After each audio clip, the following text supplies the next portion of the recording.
விவேக் படம்னு நினைக்கிறேன். மக்களுக்கெல்லாம் என்ன செய்வீங்க, உங்களுக்கெல்லாம் நான் என்னடா செஞ்சேன், ஒன்றும் செய்யலைன்னு. அதே தான் அவங்களுக்கும் எதுவும் செய்ய போகிறது இல்லை அப்படின்னு சொன்ன மாதிரி அந்த ஜோக் மாதிரி ஆகிப்போச்சு. ஏன் அறிவிக்க மாட்டீங்க அப்படின்னு கேட்டால், நாங்கள் என்ன சத்தீஸ்கரில் வந்தப்போ அறிவிச்சோமா, உத்தரகாண்டில் வந்தப்போ அறிவிச்சோமா, இல்லை வேற எங்கேயாவது அறிவிச்சிருக்கோமா? இதுவரை நாங்கள் எதையுமே அறிவிச்சது இல்லையே. யாருக்குமே அறிவிச்சது இல்லைன்னு தானே சொல்கிறாங்க. நாங்கள் யாருக்குமே அறிவிச்சது இல்லை, இங்கேயும் அறிவிக்க போகிறது இல்லை அப்படின்ட்டாங்க. 12,000 கோடி என்ன ஆச்சு அப்படின்னு அந்த நிருபர் கேட்கிறாரு. 12,000 கோடி நிருபர் கேட்டாருன்னா 12,000 கொடுப்போம், கொடுக்க மாட்டேன்னு சொல்லணும். அதை விட்டுட்டு முதலமைச்சர் எதுக்கு அலையன்ஸ் கூட்டணிக்கு போனாருன்னு பதிலுக்கு கேள்வி கேட்குறது. இது வந்து பார்த்தீங்கன்னா பார்ப்பன திமிரர். இந்திய பேரிடருங்க. இந்தியா வந்து கிட்டத்தட்ட 10 ஆண்டுகளாக பேரிடரில் சிக்கி தவிக்குது. நீங்க வந்து 4 நாள் மழையில சிக்கி தவிக்கிறத பத்தி பேசுறீங்க. 4 நாட்கள் பேரிடர் முக்கிய பெருசா, 10 ஆண்டுகளாக ஒரு நாடே பேரிடரில் சிக்கி தவிக்கும் போது அதற்கு உண்டான நிவாரண பணியை அவர் செஞ்சுதானே ஆகணும். பிஜேபிங்கிறதே பேரிடர்னு. பேரிடரை தாண்டி ஒரு வார்த்தை சொல்லலாம், ஆனா அந்த வார்த்தை எதுவும் இல்லைன்றதுனால நம்ம அந்த பேரிடர் அப்படிங்கிறதோட நிப்பாட்டிக்கிறோம். மக்களுக்கு ஏதாவது பிரச்சனை வந்ததுன்னா அது மாநில அரசு தான். அதோட உச்சகட்டம் தான். நான் அண்ணன் உதயநிதி அவர்களை ஒன்று கேட்க விரும்புகிறேன். 400 ரூபாய் கேஸ் சிலிண்டர் எப்படி 1000 ரூபாய் ஆனது அப்படின்னு ஒரு பொண்ணு முன்னாடி பேசின மாதிரி வந்து பாத்தீங்களா, இப்படிதான் பயன்படுத்துகிறாங்க. மக்களுக்கு வந்து எல்லா பள்ளியும் மாநில அரசு, எல்லா பள்ளியும் நம்ம மாநிலம்னு சொல்லல, பொதுவாக எல்லா மாநிலத்திலையும் பிஜேபி இல்லாத மாநிலங்கள்ல பூரா மாநிலத்தின் தலையில தான் அந்த அழுத்தத்தை கொண்டு போய் சேர்த்துறாங்க. இப்ப ஆய்வு நடத்துறாங்க, என்னென்ன தேவைன்னு பாக்குறாங்க. அப்ப நாங்க அந்த அளவுக்கு ஃபாஸ்டா இருக்கிறோம். முதலமைச்சர் எங்கே போனாருன்னு கேக்குறாங்க. ஏன் தானே மோடி எங்கே போனார்? நீங்க மோடி எப்பவுமே வந்து பாத்துக்கீங்க. அதான் பார்லிமெண்ட்ல கூட்டத்தொடர் நடக்குதுங்க. அவர் அதை விட்டு அகமதாபாத்ல போய் சுத்திட்டு இருக்கிறாரு. அவரும் அமித்ஷாவும் இவ்வளவு முக்கியமான மசோதாக்கள் பாஸ் ஆகிட்டு இருக்கும்போது மோடியும் அமித்ஷாவும் அகமதாபாத்ல போய் ஏதோ பில்டிங் திறப்பு விழாக்கு போயிட்டாங்க. வைர வியாபாரம் அதுக்கான கட்டிடங்களை வந்து திறந்து வைக்கிட்டு போயிருந்தாங்க. அதுதானே ரொம்ப முக்கியம். பார்லிமெண்ட் எதுக்குங்க? அது சும்மா ஏதாவது பொழுது போகாதவங்க அங்க உட்காந்து ஏதாவது பேசிட்டு இருப்பாங்க. ஒரு மூத்த பத்திரிகையாளர்கிட்ட அதானிக்கு எப்படிங்க இப்படி இவ்வளவு சொத்து வந்துருச்சு, அதானிக்கு எப்படி இந்த சொத்துக்கள் வந்தது என்பதை எல்லாம் செபி போன்ற அமைப்புகள் தான் ஆராய வேண்டும். இதற்கு பாஜக அரசாங்கத்தை நாம் குறை கூறினாலும் ஒன்றும் தவறில்லை என்றுதான் சொல்வேன். ஆயினும் பாருங்கள், சென்னையில் இப்படியெல்லாம் விலைவாசி ஏறுவதை பார்த்து கொண்டு ஸ்டாலின் எப்படி இருப்பார்? அதான் இரு, உன்ட்ட என்ன கேள்வி கேட்டேன், அதானி எப்படி சொத்து சேர்த்தான்னு கேள்வி கேட்டா, நீ எதுக்கு ஸ்டாலினுக்கு வந்து நிற்கிற? அதனாலதான் மூத்த பத்திரிகையாளர்கள் நம்ம கேள்வி கேட்க வேண்டியது. இவர்கள் அதை வந்து குறி வச்சு ஏதாவது ஒரு அரசாங்கத்தின் மீது பேசுறதுன்னா மூத்த பத்திரிகையாளர்களும் அப்படிதான் பேசுறாங்க, நிர்மலா சீதாராமனும் அப்படிதான் பேசுறாங்க.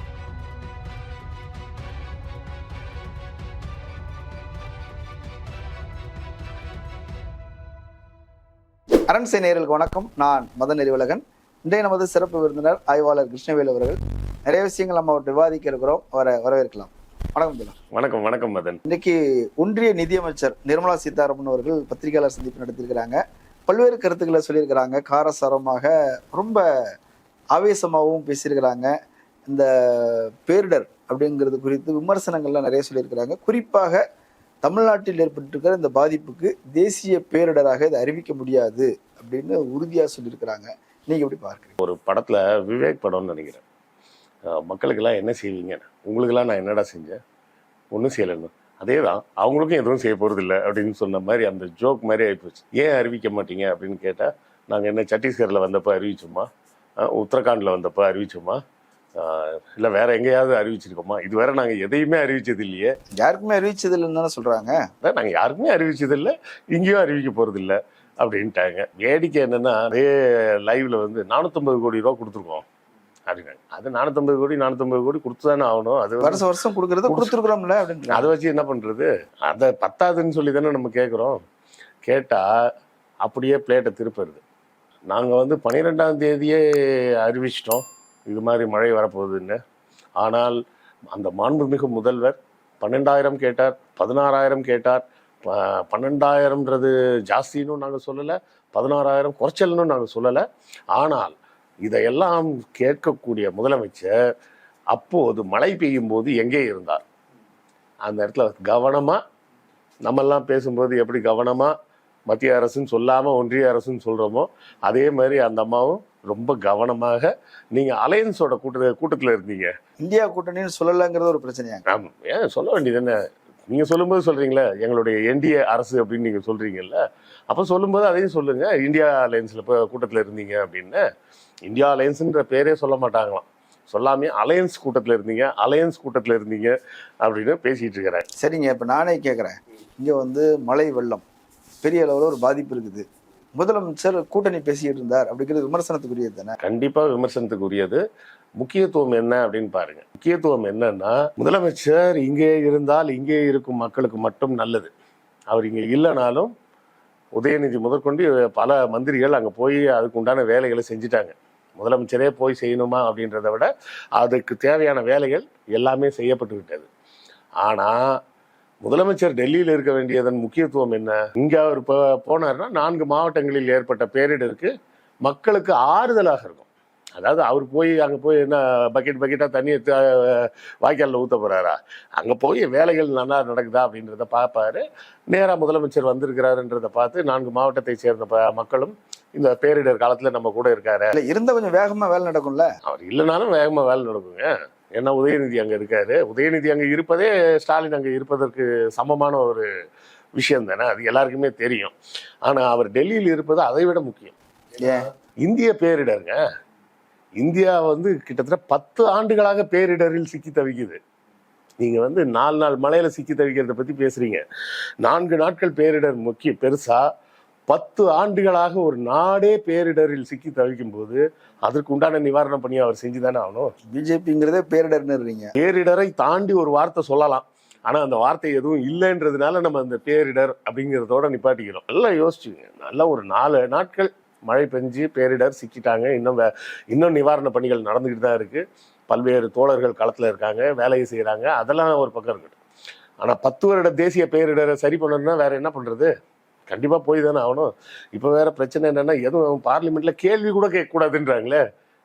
கேள்வியா சஸ்பெண்ட், வெளில போ, அந்த மாதிரி ஆகிப்போச்சு. ஏன்னா முன்னாடி காலேஜ்லலாம் நாங்கள் கொஸ்டின் கேட்பேன், கேள்வி கேட்டேன்னா கெட் அவுட் அப்படின்றாங்க.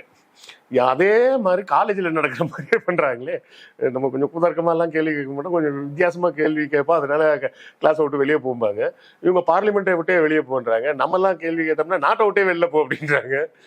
இவர்களுக்கு தெரிஞ்சது பூரா ஒன்லி கெட் அவுட் மட்டும்தான். தமிழ்நாடு அரசு உரிய நடவடிக்கை எடுத்திருந்தால், முன்னெச்சரிக்கை நடவடிக்கை எடுத்திருந்தால், அந்த 4000 கோடியை ஒழுங்காக செலவு செஞ்சிருந்தா இந்த பிரச்சனைலாம் வந்திருக்காது. மத்திய அரசு பாருங்க, நாங்கள் செஞ்சுக்கிட்டே இருக்கிறோம். என்னென்ன வேணுமோ அதை செஞ்சுட்டு 2015 பாருங்க, இன்சூரன்ஸ் கம்பெனியெல்லாம் ஆவடி போங்க, அம்பத்தூர் போங்க அனுப்பி வச்சு நாங்கள் உடனே என்னென்ன உண்டோ அதெல்லாம் செஞ்சு கொடுத்தோம். இப்போவும் அப்படித்தான்.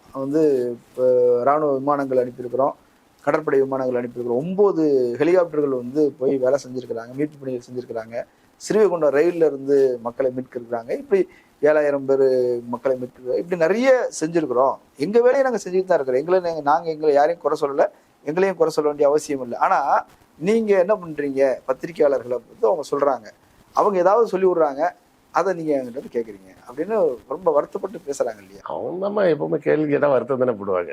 என்ன பதில் சொல்லணும்ல கேள்வி கேட்டால். இல்லைங்க, நான் கேட்குறேன் 4000 கோடின்றாங்களே, இப்போ நம்ம கேட்ட 12,000 கோடி எங்கே போச்சு? அதை பற்றி யாருமே பேச மாட்டாங்களே. இவர்களுக்கு பூரா பார்த்தீங்கன்னா மாநிலங்களை என்ன சொல்கிறதுனா ஒரு பம்பர் மாதிரி யூஸ் பண்ணுறாங்க. பம்பர்னா இப்போ நீங்கள் வண்டியில் போகும்போது பள்ளத்தில் இறக்குனீங்கன்னா டப்புன்னு குதிக்கும். அப்போ அது ஷாக் அப்சர்வர் அதை பம்பர்னு சொல்லலாம். அந்த பம்பர் மாதிரி பயன்படுத்துகிறாங்க. மக்களுக்கு ஏதாவது பிரச்சனை வந்ததுன்னா அது மாநில அரசு தான் பண்ணுது. அதோட உச்சகட்டம் தான். நான் அண்ணன் உதயநிதி அவர்களை ஒன்று கேட்க விரும்புகிறேன். 400 ரூபாய் கேஸ் சிலிண்டர் எப்படி 1000 ரூபாய் ஆனது அப்படின்னு ஒரு பொண்ணு முன்னாடி பேசின மாதிரி பார்த்தீங்களா? இப்படிதான் பயன்படுத்துகிறாங்க. மக்களுக்கு எல்லா பள்ளியும் மாநில அரசு, எல்லா பள்ளியும் நம்ம மாநிலம்னு சொல்லலை, பொதுவாக எல்லா மாநிலத்திலையும் பிஜேபி இல்லாத மாநிலங்கள்ல பூரா மாநிலத்தின் தலையில தான் அந்த அழுத்தத்தை கொண்டு போய் சேர்த்துடுறாங்க. சேர்த்தா மக்களுக்கும் அதை பத்தி யோசனையே இல்லாம, ஆமா இந்த அரசாங்கம் ஏதாவது செஞ்சிருக்கலாமே, அவங்க தான் செய்யல, நீயாவது செய்யலாமே. மக்கள் இவங்க தொடர்ந்து வேலை செஞ்சுட்டு தான் இருக்கிறோம், சென்ட்ரல் கவர்மெண்ட் தான் செய்யாத, நமக்கு தான் தெரியுமே அப்படின்ற மாதிரி மக்கள் நினைக்கும் அளவுக்கு கொண்டு போய் நிப்பாட்டி வச்சிருக்கிறாங்கன்றது தான். இவங்க இந்த கேள்விகளுக்கு பூரா எந்த பதிலும் சொல்லாம வளைச்சி வேற எதையாவது சொல்லிக்கிட்டு, இல்ல சம்பந்தம் இல்லாம 12,000 கோடி என்ன ஆச்சு அப்படின்னு அந்த நிருபர் கேட்கிறாரு. 12,000 கோடி நிருபர் கேட்டாருன்னா 12,000 கொடுப்போம், கொடுக்க மாட்டேன்னு சொல்லணும். அதை விட்டுட்டு முதலமைச்சர் எதுக்கு அலையன்ஸ் கூட்டணிக்கு போனாருன்னு பதிலுக்கு கேள்வி கேட்கிறது. இது பாத்தீங்கன்னா அந்த பார்ப்பன திமிரது. இல்லைன்னா இன்னொரு ஆங்கிலத்தில் சொல்வதா இருந்தா வாட்டர் பவுட்ரி அப்படிம்பாங்க. வாட்டர் பவுட்ரின்னா சொல்லுவீங்களா, நீ என்ன ஒழுங்கா, அவன் என்ன ஒழுங்கா அப்படின்னு கேட்கறது. இதை கமலஹாசன் அடிக்கடி பண்ணுவார். எதையாவது நம்ம ஒண்ணு கேட்டோம்னா கவுண்டர் பண்ணி சொல்லாரு, நம்ம ஒன்று கேட்டோம்னா நம்ம அசந்து போகிற மாதிரி அவன் ஒன்று பதிலுக்கு கேட்பான்டா அப்படின்னு. அது மாதிரி 12,000 கோடி கேட்டாங்களே என்னாச்சு அப்படின்னு கேட்டா அதுக்கு வந்து என்னெல்லாம் நக்கல் பண்றாங்கன்னு பாருங்க. அவர் வந்து பிரதமரை வந்தா நேரா சந்திக்க மாட்டாராம். அவர் அலையன்ஸ் கூட்டணிலாம் முடிச்சுட்டு அப்படியே ஊருக்கு திரும்பி போற நேரத்துல ஒரு அப்படி ஒரு வந்து ஒரு கெத்தா ஒரு 10 நிமிஷம் மட்டும் ஒதுக்கி பார்த்துட்டு போவாராம். ஆமா, அப்போ கூட பாருங்க பிரதமர் வந்து டைம் கொடுத்து பார்க்க தான் செஞ்சாரு. இன்னும் அவர் பார்த்தது வந்து ஏதோ பெரிய விஷயம் மாதிரியும் இவர் கடைசியா போய் பார்த்தாருன்றதுதான் பெரிய தப்புன்ற மாதிரியும். ஐயோ, அந்த லைவ் அதுக்கு மேல என்னால பார்க்கவே முடியல. அந்த அளவுக்கு மாத்தி மாத்தி எதையோ உளறிக்கிட்டே இருக்குது அந்த அம்மா. கேள்விகள் கேட்கப்பட்டால் கேள்விகளுக்கு பதில் சொல்லணும். அந்த கேள்விகளுக்கு பதில் சொல்றதை விட்டுட்டு மிச்சி சுத்தி சுத்தி சுத்தி சுத்தி எல்லாம் பேசிட்டு இருக்கிறாங்க. சம்மந்தம் இல்லாம இன்னொரு இதுல கூட பார்த்தேன், யாரோ சனாதனத்தை பத்தி கேட்டாங்களாம். உடனே உதயநிதியை பாருங்க, அவர் அமைச்சராக பொறுப்பெடுத்து விட்டு சனாதனம் தான் ஒழிக்காம விட மாட்டேன் அப்படின்னு சொல்லிட்டு இருக்காரு அப்படின்னு இந்த அம்மா பேசு. அது எப்படி நீங்க ஒரு மதத்தை ஒழிப்பேன்னு நீங்க சொல்லலாம், ஒரு அமைச்சராக இருந்து கொண்டு எப்படி சொல்லலாம் அப்படின்னு கேட்குறாங்க. நாம கேட்கறது என்ன, கான்ஸ்டியூஷன் மேல தானே நீங்களும் சத்தியம் பண்ணி வாக்குறுதி கொடுத்து தானே சத்தியம் பண்ணீங்க, மந்திரி ஆனீங்க, எம்பி ஆனீங்க. அப்புறம் நீங்க மட்டும் எப்படி சனாதனத்தை காப்பாற்றுவேன்னு சொல்லலாம்? ஏன்னா கான்ஸ்டியூஷன் சொல்றதே சனாதனம் தப்புன்னு சொல்லுது. அப்புறம் நீங்க அதை காப்பாற்றுவேன்னு எப்படி சொல்லலாம்? சொல்ல போனா கான்ஸ்டியூஷன் படி நடந்துகிட்டது உதயநிதி. கான்ஸ்டியூஷனுக்கு எதிராக பேசுறது தான் நீங்க பேசுறீங்க. நீங்க எதிராக பேசிட்டு உதயநிதி கான்ஸ்டியூஷனுக்கு எதிராக பேசுறாருன்றீங்க. அப்போ கேள்வி கேட்கப்பட வேண்டியது நிர்மலா சீதாராமனிடமா அல்லது ஸ்டாலின் அவர்களிடமா இல்லை உதயநிதி ஸ்டாலினிடமா? அவங்க ஒன்று சொல்றாங்கல்ல, இப்போ ஒன்றிய ஆய்வுக்குழு சென்னைக்கு வந்து ஒரு உங்களுக்கு டைம் இருக்குது, ஒரு 4 நாள் 5 நாள் எல்லாம் முடிஞ்ச பிறகு அவங்களே சொல்றாங்க அடங்கிய பிறகு அதுக்கப்புறம் தான் ஆய்வுக்கு வருவாங்க. வந்து என்ன ஏதுன்னு டீட்டெயில்ஸ் டேட்டாஸ் எல்லாம் கலெக்ட் பண்ணிட்டு அதுக்கப்புறம் எவ்வளோ நிதி ஒதுக்குறது என்ன ஏதுன்னு ஒன்றிய அரசுக்கு தகவல் சொல்லுவாங்க. நீதித்துறைக்கு வரும் அது. ஆனால் தென் மாவட்டத்துக்கு பாருங்க 3வது நாளே உடனே அனுப்பி வச்சிட்டோம். முதலமைச்சர் போகிறதுக்கு முன்னாடி அவங்க போயிட்டாங்க. இப்போ ஆய்வு நடத்துகிறாங்க, என்னென்ன தேவைன்னு பார்க்குறாங்க. அப்போ நாங்கள் அந்த அளவுக்கு ஃபாஸ்ட்டாக இருக்கிறோம். முதலமைச்சர் எங்கே போனாருன்னு கேட்குறாங்க. நியாயம் தானே? மோடி எங்கே போனார்? நீங்க மோடி எப்பவுமே வந்து பார்த்தது அதான் பார்லிமெண்ட்ல கூட்டத்தொடர் நடக்குதுங்க. அவர் அதை விட்டுட்டு அகமதாபாத்ல போய் சுத்திட்டு இருக்கிறாரு அவரும் அமித்ஷாவும். பார்லிமெண்ட்ல முக்கியமான ரெசல்யூஷன்லாம் பாஸ் ஆயிட்டு இருக்கு. முக்கியமான ரெசல்யூஷன்லாம் பாஸ் ஆகிறதுக்கு தடையா இருப்பாங்கன்னு ஒரு 141 பேர் எல்லாரையும் சஸ்பெண்ட் பண்ணி எல்லாம் வீட்டுக்கு போங்க, அடுத்த கூட்டத்தொடர் எப்போ போடுறோமோ அப்போ வாங்கன்னு சொல்லி அனுப்பிச்சு விட்டாச்சு. ஏன்னா இதுக்கப்புறம் எங்க கூட்டத்தொடர்? இதுக்கப்புறம் மார்ச்ல வந்து ஒரு அவசரமா அந்த பினான்ஸுக்காக மட்டும் அந்த மார்ச் ஏப்ரல் அந்த எலெக்ஷன் இடைக்கால பட்ஜெட் ஒன்று மட்டும் போடுறதுக்கு மட்டும் தான் இனிமேல் கூட போறாங்க. இதுக்கப்புறம் கூட போறதே இல்லை. அதுக்குள்ள வேணுங்கிற இவங்க இஷ்டத்துக்கு என்னெல்லாம் போடணுமோ. இன்னொரு யூடியூப் பார்க்கக்கூடிய நண்பர்களுக்கும் தெரிவிக்க விரும்புகிறேன், இவர்கள் நினைத்தால் கொண்டு வந்திருக்கக்கூடிய புதிய சட்ட திருத்தங்களின் படி இவர்கள் நினைத்தால் கிருஷ்ணவேல் வீட்டுக்கு நேராக வந்து உன் ஃபோனை கொடு, ஃபோனை வச்சுட்டு தானே நீ யூடியூப்ல சேனல் போடுற, இன்னையிலேருந்து நீ உனக்கு கிடையாது போ, உங்க சேனலே க்ளோஸ் பண்றான் அப்படின்னு க்ளோஸ் பண்ண முடியுன்ற அளவுக்கு சட்டங்களை மாத்திக்கிட்டு இருக்கிறாங்க. ஆங்கிலத்தில் சொல்றதா இருந்தால் இண்டிபெண்டன்ட் ஜேர்னலிசம். இப்போ நம்ம பண்ணிட்டு இருக்கிறதெல்லாம் என்னன்னா, யூடியூபர் இல்லை, நம்ம யூடியூபர்ன்றது வந்து அவங்க ஹாபிக்காக போடுறது. அவங்க ஹாபிக்காக வேணுங்கிற விஷயங்களை வடை சுடுறது எப்படி, அது மோடிட்டே கேட்டு தெரிஞ்சுக்கலாம். யூடியூப் பார்க்கணும்னு அவசியம் இல்லை. ஒரு பேச்சுக்கு சொல்றது, இந்த சமையல் குறிப்புகள், அழகு குறிப்புகள், ஹெல்த் டிப்ஸு, அது இதுன்னு இந்த மாதிரி போடுறதெல்லாம் போடுறவங்க, அவங்க விளையாடுற கேம்ஸ் எடுத்து போடுறதுன்றதெல்லாம் அது ஹாபிக்காக பண்றது. மீன் பிடிக்கிறது, விளையாடுறது, சமைக்கிறது எல்லாமே. நாம பண்றதெல்லாம் வந்து அதற்கு பேர் யூடியூபிங் இல்லை, நம்ம பண்றதுக்கு பேர் இண்டிபெண்டன்ட் ஜேர்னலிசம். ஏதாவது ஒரு ஊடகத்தை பயன்படுத்தி, அந்த ஊடகம் அச்சு ஊடகமாக இருக்கலாம், எழுத்து ஊடகமாக இருக்கலாம், பேச்சு ஊடகமாக இருக்கலாம், ஏதோ ஒரு ஊடகத்தை பயன்படுத்தி நாமெல்லாம் இண்டிபெண்டன்ட் ஜேர்னலிசம் பண்ணிட்டு இருக்கோம்.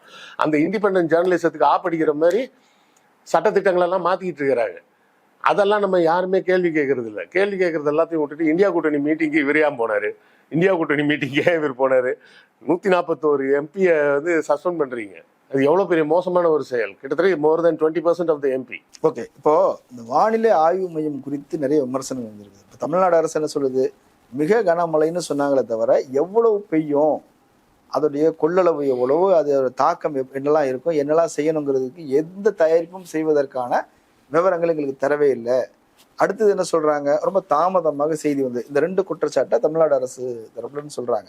அவங்க என்ன சொல்றாங்க, அதிநவீன தொழில்நுட்பத்தை கொண்டு 5 நாளுக்கு முன்னாடியே நாங்கள் வந்து எல்லா தகவலும் சொல்கிறோம், மிக கனமழை பெய்யும்னு சொல்கிறோம், 12ஆம் தேதியே சொல்லிட்டோம், 3 மணி நேரத்துக்கு ஒரு தடவை மழை பெய்யும்னு சொல்லிக்கிட்டே இருக்கிறோம். இப்போ இதெல்லாம் எங்கெங்க மழை பெய்யும் எவ்வளோ பாதிப்பு இருக்குன்னு நான் சொல்லிக்கிட்டே தானே இருக்கிறோம். அப்போ நீங்கள் அதை கரெக்டாக செய்யலை அப்படின்னு அவங்க தமிழ்நாடு அரசு தான் தவறு சொல்கிறாங்களே தவிர, அவங்க இன்னும் ஓப்பனாக சொல்கிறாங்க, நீங்கள் வந்து அப்படியே வந்து சென்டிமீட்டர் கணக்கில் சொல்லிட்டா நீங்கள் வந்து செய்ய வேண்டியதெல்லாம் தொங்க அப்படின்னு தான் சொல்லலை, அதெல்லாம் செஞ்சிருவீங்களா அப்படின்னு கேட்குறாங்க. இல்லைங்க, இது வந்து அவங்க மட்டும் சொல்லலைங்க, நம்ம அண்ணன் சீமான் வேற கேட்டார். அவர்கிட்ட யாரோ சாயங்காலம் 7 மணிக்கு மேல போய் பேட்டி எடுத்துட்டாங்க போல இருக்கு. எப்படி அளப்பீங்க? மழை பெய்யும் போது யார் அளந்தது?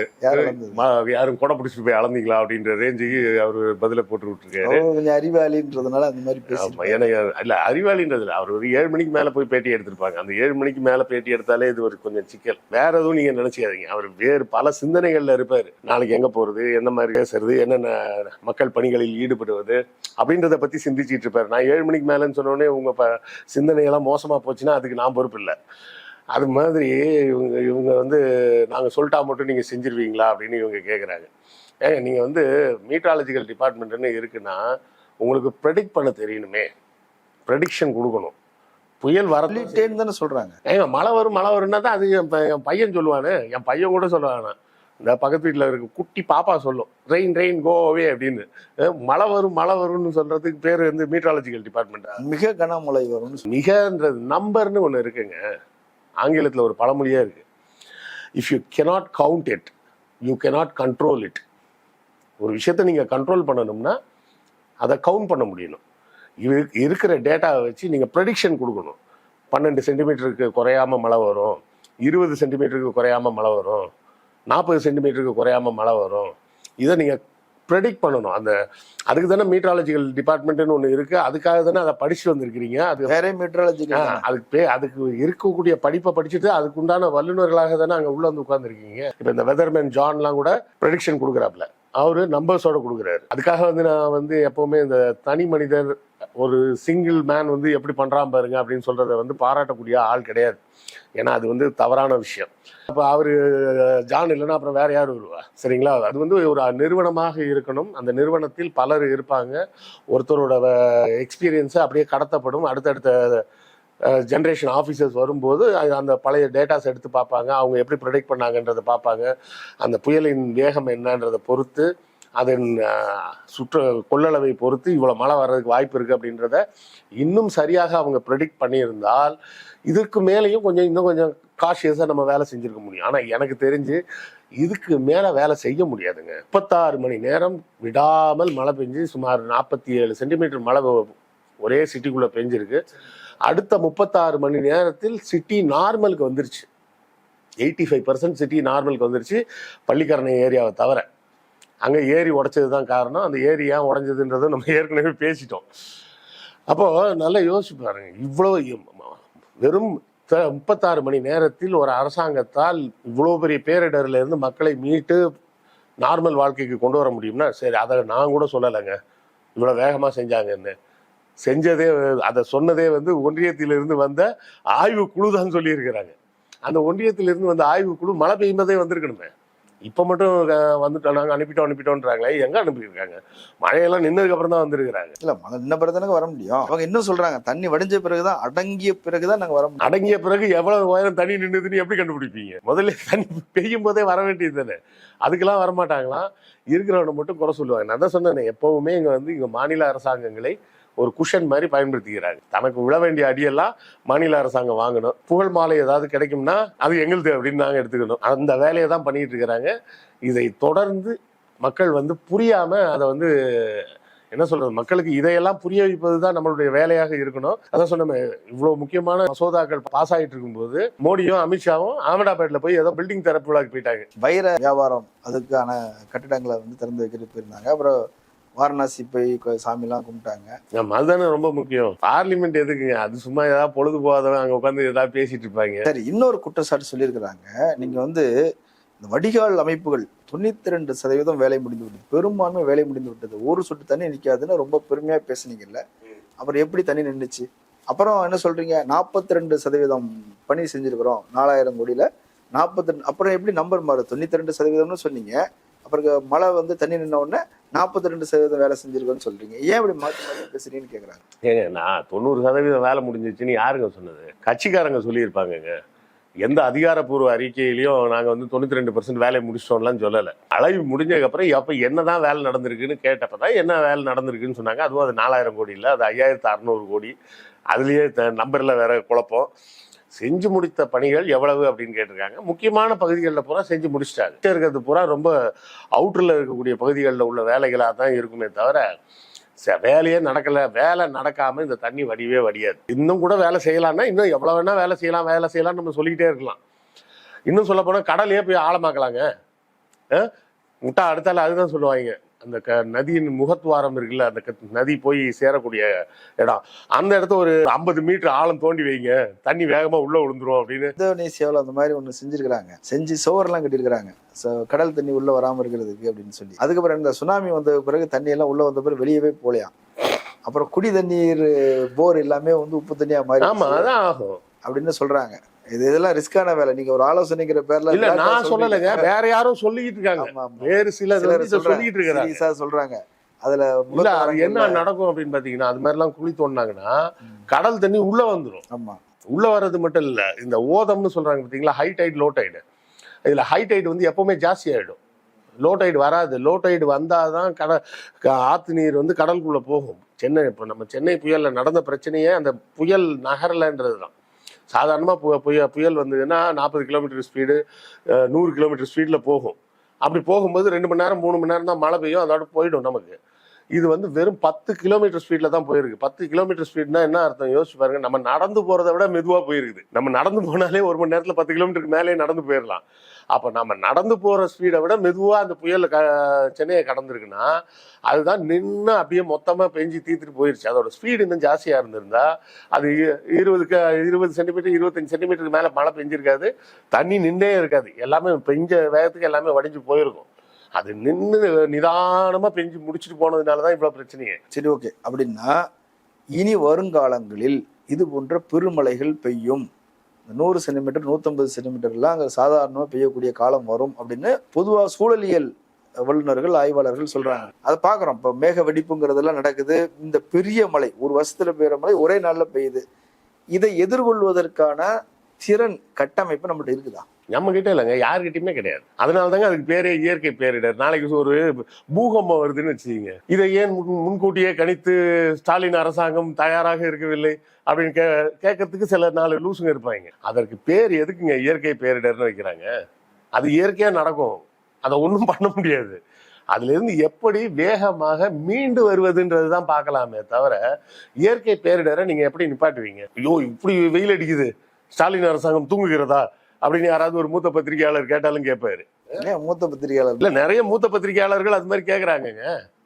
குறிப்பா அவங்க எல்லாம் ஸ்டாலின் அரசாங்கத்தை தான் நான் கேள்வி கேட்பேன்.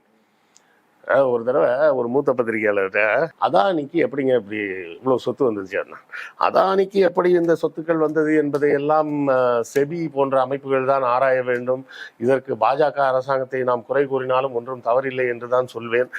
ஆயினும் பாருங்கள், சென்னையில் இப்படியெல்லாம் விலைவாசி ஏறுவதை பார்த்து கொண்டு ஸ்டாலின் எப்படி இருப்பார்? அதாங்க டேய் இரு, உன்கிட்ட என்ன கேள்வி கேட்டேன், அதானி எப்படி சொத்து சேர்த்தான்னு கேள்வி கேட்டா நீ எதுக்கு ஸ்டாலினுக்கு வந்து நிற்கிற? அதனாலதான் மூத்த பத்திரிகையாளர்கள் நம்ம கேள்வி கேட்க வேண்டியது. கேட்டாலும் கேட்பாங்க, இவ்வளோ வெயில் அடிக்குது, இப்போ நவம்பர் மாசத்துல இவ்வளோ மழை பெய்யுது, ஸ்டாலின் அரசாங்கம் என்ன செய்து கொண்டு இருக்கிறது? அப்புறம் மே மாசம் வருவாங்க, இவ்வளோ வெயில் அடிக்குது, ஸ்டாலின் அரசாங்கம் என்ன செய்து கொண்டு இருக்கிறது அப்படின்னு கேட்டாலும் கேட்பாங்க. நாளைக்கு ஒரு பூகம்பம் வந்தா என்ன பண்ணுவீங்க? சுனாமி வந்தா என்ன பண்ணுவீங்க? இதற்கும் எந்த அரசாங்கத்தாலும் எதுவும் செய்ய முடியாது. ஏன்னா அது பேரிடர் மீட்பு பணி அப்படிங்கிறது குறைந்தபட்ச இழப்புகளோடு பேரிடரை தவிர்க்க முடியாது, மீட்டு வருவதுதான். அதுல இருந்து இப்போ உடைமைகள் போயிருச்சா போட்டு உயிர் 2 விஷயம். ஒண்ணு மீட்பது, அடுத்தால நிவாரணம் கொடுப்பது. இழந்தவற்றுக்கு குறைந்தபட்சமாக ஏதாவது நிவாரணம் கொடுக்க முடியுமா? இப்போ மழையில பைக் முங்கி போச்சுன்னா என்ன பண்ண முடியும்?